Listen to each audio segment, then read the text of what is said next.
بندوں کا اللہ مددگار بن جائے، اور جس کا رب مددگار بن جائے اس کو کسی اور کی ضرورت ہے؟ جس کا بازو اللہ بن جائے، جس کا مددگار اللہ بن جائے کہ میں اس کا مددگار ہوں، دنیا ساری ایک طرف ہو جائے، اس کا کوئی پریشانی نہیں ہے۔ اور وہ تین بندے کون ہیں؟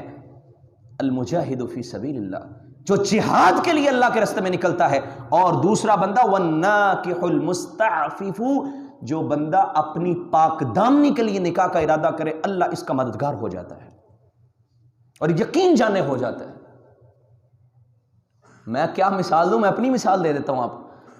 لاک ڈاؤن میں ہم نے بھی شادی کی ہے سر، یقین جانے اللہ بازو بن گیا، بن جاتا اللہ۔ اگر انسان کا یہ ارادہ ہے میں پاک دامن ہونا چاہتا ہوں، اللہ کے رسول صلی اللہ علیہ وسلم کیا فرمایا؟ اغض للبصر واحسن للفرج، یہ جو شادی ہے نا یہ تمہاری نگاہوں کی حفاظت کرتی ہے، تمہاری شرمگاہ کی حفاظت کرتی ہے۔ اور واقعتاً اگر یہ پاک دامنی کسی نوجوان کو چاہیے، وسائل نظر نہیں آ رہے، تو وسیلہ کیا ہے؟ اللہ مددگار ہے۔ تم ارادہ کرو، پاک دامنی کا ارادہ ہے، نیک نیتی کے ساتھ، اللہ میں شادی کرنا چاہتا ہوں، اسباب نظر نہیں آ رہے، اللہ خود اسباب پیدا کرے گا، اور ہوتے ہیں اسباب پیدا، اللہ کی قسم ہوتے ہیں، کیونکہ نبی صلی اللہ علیہ وسلم کا فرمان جھوٹا نہیں ہو سکتا۔ اور قرآن کہتے ہیں یکونوا فقراء یغنیہم اللہ من فضلہ، اگر وہ فقیر بھی ہوگا اللہ اس کو بھی غنی کر دے گا۔ اور کیا فرمایا حدیث میں نبی صلی اللہ علیہ وسلم نے؟ تزوجوا النساء فإنہن یأتینکم بالمال، عورتوں سے شادیاں کیا کرو، یہ عورتیں تمہارے پاس مال لے کے آتی ہیں۔ کیا مطلب؟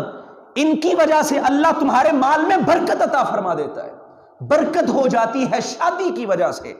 جو نکاح کرے کہ میں پاک دامن ہونا چاہتا ہوں، اور والدین کو بھی یہ ذمہ داری ادا کرنی چاہیے۔ کیا ہوتا والدین کہتے نہیں جی بچے کے پاس ابھی وسائل نہیں ہے، یہ اپنے پاؤں پہ نہیں کھڑا، ہم اس کی شادی نہیں کریں گے، عمر گزر جاتی ہے، اور پھر وہ بے حیائی کی طرف جاتا ہے، یہ برداشت ہے، لیکن اس کی شادی کر دو۔ جب اللہ رب العزت کہہ رہا ہے میں اس کا مددگار ہوں تو کیسے مدد نہیں ہوگی؟ تو اللہ رب العزت کا وعدہ ہے۔ اور ابوبکر صدیق رضی اللہ عنہ پتہ کیا کہا کرتے تھے؟ وہ کہتے لوگو تم رب کی بات کو پورا کرو، اللہ نے کہا تم نکاح کرو تو تم اللہ کے لیے نکاح کر لو نا، اللہ نے کہا، باقی غنی کرنا اس کے ذمہ چھوڑ دو۔ جب اس نے کہہ دیا کہ میں غنی کروں گا، میں مددگار ہو جاتا ہوں اس بندے کو، تو پھر اللہ پہ چھوڑ دو اس بات کو۔ جیسے بندہ کو کہہ دینا یار تم یہ قدم اٹھاؤ بس میں تمہارے ساتھ ہوں، تمہیں ٹینشن کس بات کی ہے؟ اور بھائی تم کام شروع کرو، کوئی ضرورت ہوئی تو میں ہوں نا۔ اللہ کہہ رہا ہے تم ارادہ کرو، میں ہوں، اللہ رب العزت مددگار ہے۔ تو یہ کام، اور حضرت عمر رضی اللہ عنہ کیا کہتے ہیں؟ عجبت لمن ابتغى الغنى بغیر النکاح۔ عمر رضی اللہ عنہ کہتے ہیں مجھے تعجب ہوتا ہے اس بندے پہ جو غنی ہونا چاہتا ہے اور نکاح کو ترجیح نہیں دیتا، یعنی نکاح کے علاوہ کوئی اور ذریعہ تلاش کرتا ہے غنی ہونے کا۔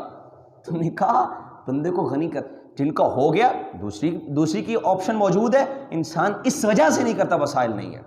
اپنی دامن کو پاک رکھنے کے لیے اگر کرنی پڑے تو دوسری تیسری چوتھی تک کی گنجائش ہے۔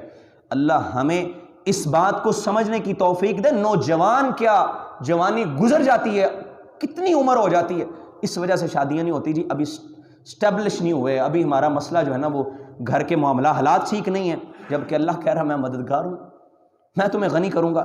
تو اللہ ہمیں توفیق دے۔ ابن مسعود رضی اللہ عنہ کہتے التمس الغنا فی النکاح، تم رزق کو تلاش کرنا چاہتے ہو تو نکاح میں تلاش کرو، یعنی نکاح کے اندر رزق کو تلاش کرو۔ اور ابن کثیر رحمۃ اللہ علیہ کہتے ہیں جب بندہ نکاح اس لیے کرتا ہے نا میں پاک دامن ہو جاؤں، تو اللہ اس کو اور اس کی بیوی کو اتنا رزق تو ضرور دے دیتا ہے کہ ان دونوں کے لیے کافی ہو جاتا ہے۔ اور سیوطی کہتے ہیں کہ رزق ان کے پاس کھینچتا ہوا آ جاتا ہے، اللہ لے کے آتا ہے اس کے پاس رزق۔ اگلا سبب، تو بہرحال والدین کو یہ ذمہ داری ادا کرنی چاہیے۔ بیٹا جوان ہو گیا اس کی شادی کر دے، بیٹی جوان ہوگی اس کی شادی کر دے۔ اگر آپ نیت کر لیں اللہ سبب پیدا فرما دیتا ہے، اس رب کا وعدہ ہے، نیت خالص ہو وہ لازمی سبب پیدا فرماتا ہے۔ اگلی بات نبی صلی اللہ علیہ وسلم نے فرمایا اللہم بارک لامتی فی بکورہا، اندھیرے کے وقت نکلنا، مطلب صبح کے وقت کاروبار کا آغاز کرنا یہ برکت کا سبب ہے۔ بڑے افسوس کے ساتھ کہنا پڑتا ہے ہمارے ہاں لوگوں کا کاروبار شروع ہوتا ہے ظہر کے بعد، 11 بجے 12 بجے جا کے دکان کھلتی ہے، کاروبار شروع ہوتا ہے، جبکہ اللہ کے رسول فرما رہے ہیں اللہ ان کو صبح کے وقت میں برکت دے دے۔ اور اکثر کاروباری حضرات نماز فجر میں نہیں آتے، کیوں؟ رات کو لیٹ سوئے، جبکہ رات کو جلدی سو جانا، لا یعنی باتوں میں مشغول نہ ہونا،